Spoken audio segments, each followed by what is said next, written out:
Have you ever heard of six-man football?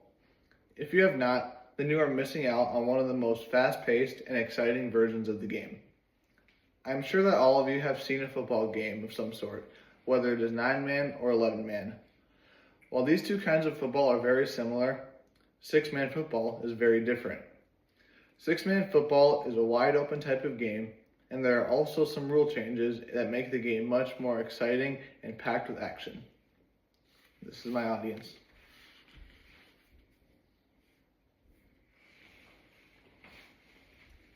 The first thing that I'm going to explain is the field size. The field size for 9 and 11-man football is 100 yards from goal line to goal line, plus 10 yards for each end zone.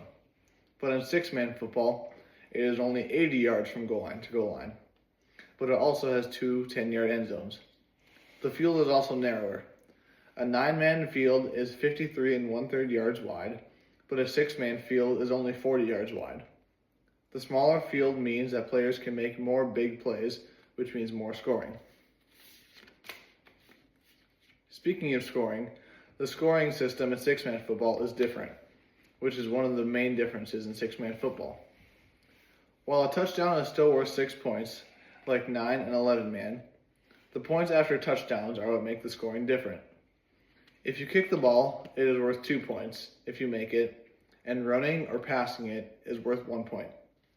In 9-man or 11-man football, it is the opposite, where a kick is 1 point and a pass or run is 2 points. The scoring for field goals is also different.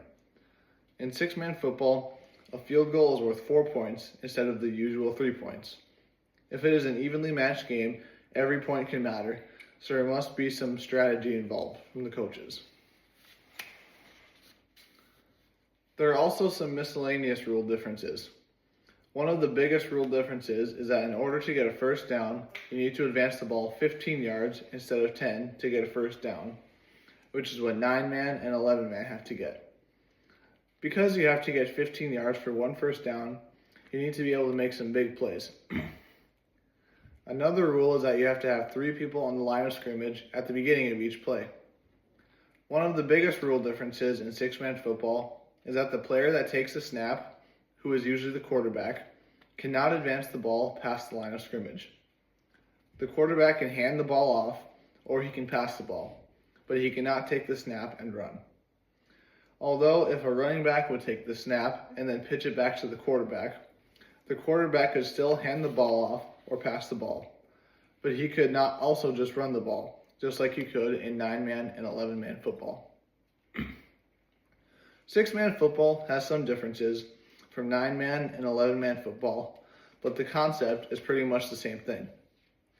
Some of those differences are the field size, the scoring, and the fast-paced style.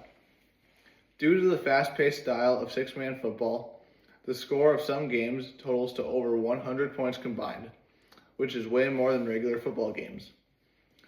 The average 6-man football team scores 40 to 60 points per game per team, where the average score of a 9-man game is around 20 points per game per team, which is a very big difference.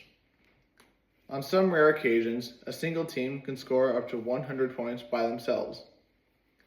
I think that 6-man football is very exciting, and if you're looking for a different approach on football, I think that you should come to a 6-man football game where you would have a great time.